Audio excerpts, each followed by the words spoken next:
Fox News host Brian Kilmeade is sick and tired of the country being infested, poisoned, our cities and our towns by those damn humans that just don't speak any English. Am I right? Am I right, Brian? Let's listen. Some of the companies that just sacrifice their souls in order to do this contracting work, like MVM, a private security firm that's done work with the CIA and NSA before, who is providing 12 chaperones and facilities for all these illegal immigrants, have trouble sleeping at night, because what you're doing is you're poisoning these cities and these towns and these schools with people that don't belong there, that are circumventing the immigration process, that don't speak English. You're hurting the families in that community. You're destroying the teachers who, a lot of them don't even speak Spanish.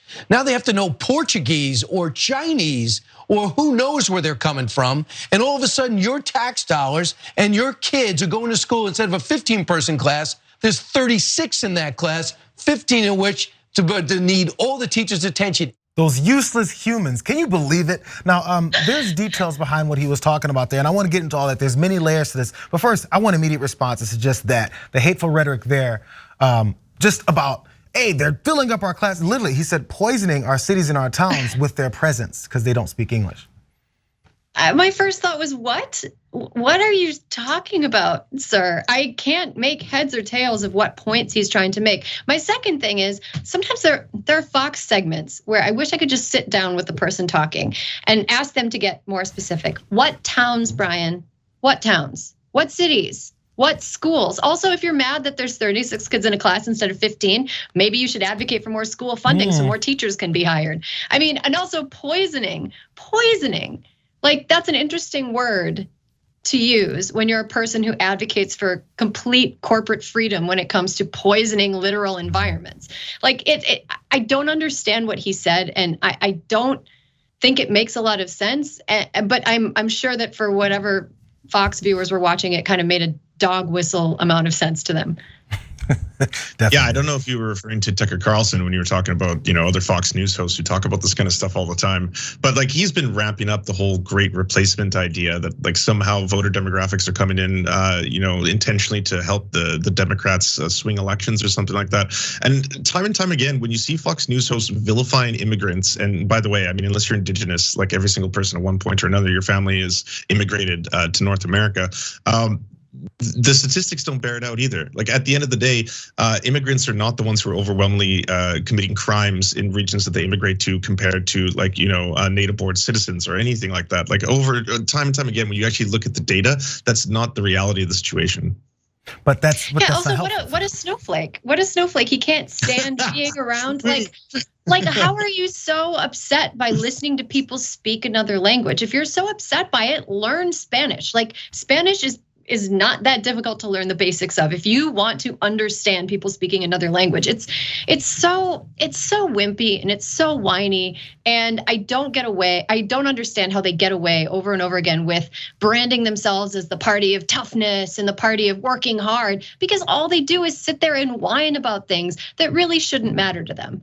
Well, there's never any full answer to how they can put these policies in place that they talk about. Again, I'm glad you mentioned the schools because I didn't even think about that part. Hey, they got all these children in classes and it's crazy. By the way, I'm 42 years old, and so that was a long time ago when I was in elementary school. Classes were full like that then too. I don't know if the influx of all these dirty, poisoning immigrants just started happening since Brian Kilmeade started talking about it, but we've had full classes, and it's not because of immigration.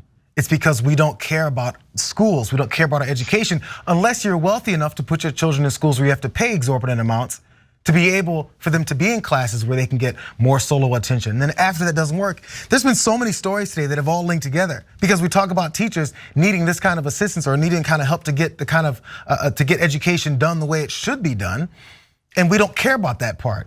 We just care about, oh my God, are you teaching them CRT? Did you mention there's such thing as an LGBTQ human being? I can't believe you're poisoning my child's mind. Oh, and then there's these immigrants. There's so many things that are entering this scene that scare them, that there's no more logic left involved because you can't have an answer to it because they don't want an answer to it. They just want the anger. Again, there's a lot to this, but I want to keep in mind before we get to what he was mad about, I promise I'm gonna get there. He was using all of this language as we just heard, but it just reminded me of a time before when we talked about immigrants in a different way, except this time we're talking about immigrants coming in from the South, from the southern border many times in this case. That's what they're upset about there in that video there. But back around 1900, just before and just after, Italians were migrating to America. And they weren't treated very well either.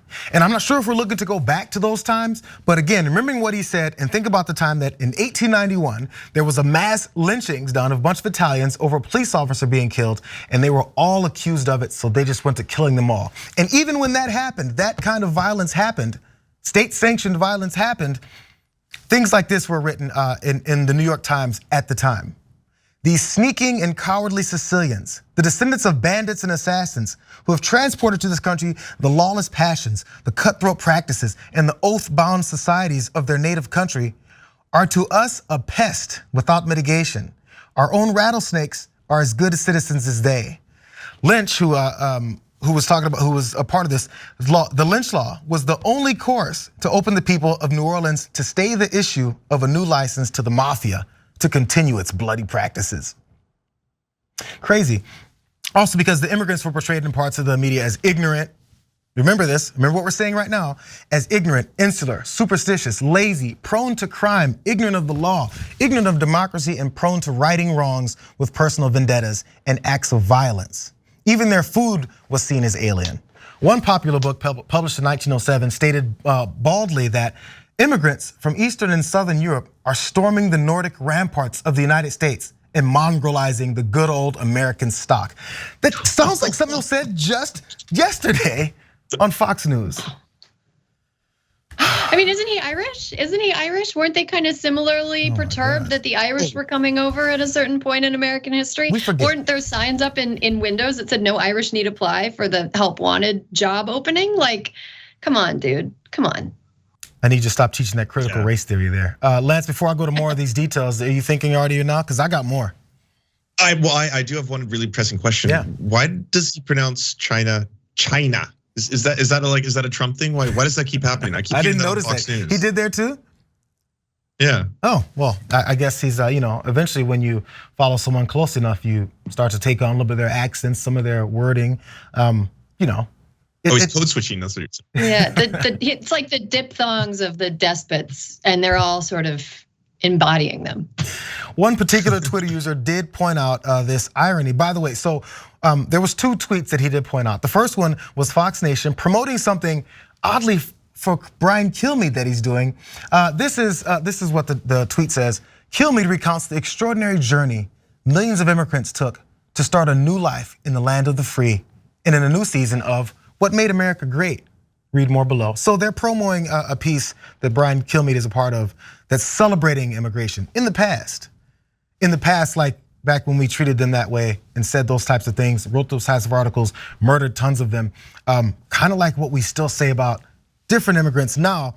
Now he was doing that, but then even 9 minutes later, that's when Media Matters did post that video of Kilmeade saying the exact opposite. So this is how you try to launder your image, or at least put yourself into something like, we're a nation of immigrants. They like to say things like that. Nation of immigrants, we're a shining example on the hill, the greatest nation that ever existed, richest, most powerful country ever. Yet we're afraid of so many things. What about our riches and our power? Why are so many people living in poverty? Why is it that we're still going after immigrants in this way? But we're the nation of immigrants. That's saying that you're one of them, right? That's supposed to be the pride part. That's supposed to be the part where you say, yeah, even though that we massacred all the actual indigenous people that were living here, not all, damn near all, that we're the nation of immigrants. But anyone else that comes, immigrants. What do you think this is, America? What's wrong with you? That's just how the both sides of this work. Okay, now really fast, let's get to why he was mad in the first place, because I just like that other stuff better, because there's a simple explanation for all of this. So he was seething in anger over this video now that was made public by a Republican candidate, Rob Astorino. He's a gubernatorial candidate in New York. And on Wednesday, he publicly shared that video that he said it was recorded after a charter flight that was carrying migrants from the southern border, and it landed at the Westchester County Airport near White Plains, New York. So in part of that video, which appeared to be recorded in August of last year, as the officer stood near the plane and a bus parked on the airport's tarmac, a person Astorino described as a government contractor is heard telling the officer about why the flights are being kept secret. Because what we don't want to do is attract attention is what the person told the officer, and we don't want the media. So that's where everyone's heads exploded. They said the Biden administration is secretly shipping through all these poisonous immigrants. And the reason I keep saying poisonous is because that's what Brian Kilmeade said. These poisonous immigrants, they're shipping across the country to destroy your communities, to tear people apart because they don't speak English.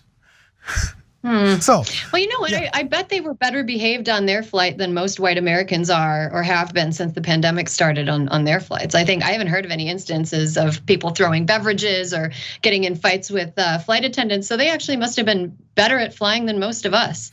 Well, we're still learning. We're still a nation of immigrants. We're trying to get there. So the Biden administration did have an answer for all this. So in case you are concerned, because when you see stuff like that, you're like, yeah, well, why don't they just openly just carry out this policy? The Biden administration, however, in response to that, has said that there's no secret here being handled here. A US Department of Health and Human Services spokesperson said that the government's legal responsibility to care for unaccompanied children in federal custody is for them to take care of children in federal custody. And if it can locate a vetted sponsor, it arranges travel to get the child with that sponsor. So there was also, they said a few, what they said seemed like adults on the flight as well. They said a couple of teenagers, because that's an adult. And they said, and males. So again, I wanted to let you guys just think about, there's this, it's not even I was gonna say like a quiet or a dog whistle indication that they're like, now, by the way, the Biden administration is saying that these are children, but what I saw was a 14-year-old migrant. Because that's part of, there's been studies that carry this out, that describe this, and point out that many people, when it comes to minorities, people that they deem that should be feared, that we see them as older than who they really are. And if it's a male migrant, oh my God, he's coming to kill us. Why is that the assumption? Yeah, strong, able-bodied. Well, it's one of those things, like obviously, and I don't want to let the Democrats off the hook here because they do the same kind of scapegoating, but Fox News really likes to vilify immigrants particularly, instead of actually talking about the issues that concern everyday Americans. It's either going to be the poisonous and dangerous immigrants, or it's going to be about how the M&Ms aren't sexy anymore, or Minnie Mouse isn't feminine enough to my liking. Anything to distract you from the fact that you're not actually going to talk about like the material conditions of people who live in America. It's just a lot easier to just go off and vilify and push those buttons that people love. If you are trying to inflame people's anger, hearing about the immigrants are coming here, they're taking our jobs, apparently they're filthy and everything else.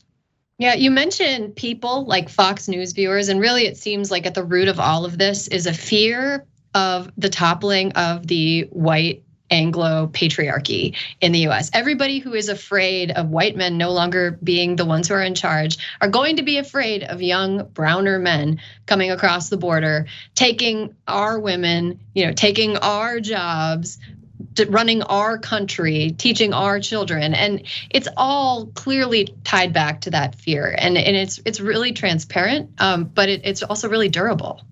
Well, yeah, I mean, as long as you have enough people that will embody that kind of superiority complex, they kind of really don't mind that that's blatant and obvious. But again, that's why as you see any kind of person that continues to shatter that normalcy of an old rich white person that's a white man that started off in office, then if you see younger, that's a problem. If you see women, that's definitely a problem. If you see minority women, that's an even bigger problem. It keeps escalating. And I want you to think about anybody that they come after vehemently and how hard each levels of these attacks come.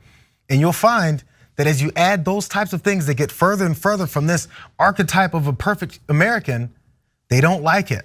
They don't like it because it's challenging their superiority. It's challenging their position of power. It's challenging their controls over the levers of our government and where things are allocated and how things work. And I'm gonna bring it back to the New York City cop who said, I wish they would experience some crime so that they can understand that they need us. For what? Half the time the crime is being carried out from that particular perspective there. It's why they don't want teaching of LGBTQ things to happen in school and let kids know, hey, other humans exist, because that's challenging the types of folks that they're used to having there, and they're Anglo. What is it? What's the Christianity? We said it in the first one. I want to say Anglo-Saxon, but Judeo-Christian. The Judeo-Christian process. But it's like Mick Judeo-Christian, like with the McDonald's golden arches, because it's not really like according to the books of Judaism or Christianity. That's not really what they say in those books. They just say that so they can be, I'm that guy, do as I say, but not as I do, because that's for me, not for you. Last part. I want to give this. One last quick point. You got to mention that it's a quadrilogy, right? Like it starts with the Torah, and then we've got the Old Testament, the New Testament, and then finally the Quran. So like the whole thing is a combined package. There's a lot of mythology to enjoy. Thanks for watching the Young Turks. I really appreciate it. Another way to show support is through YouTube memberships. You'll get to interact with us more. There's live chat emojis, badges. You've got emojis of me, Anna, John, JR. So those are super fun. But you also get playback of our exclusive member-only shows and specials right after they air. So all of that, all you gotta do is click that join button right underneath the video. Thank you.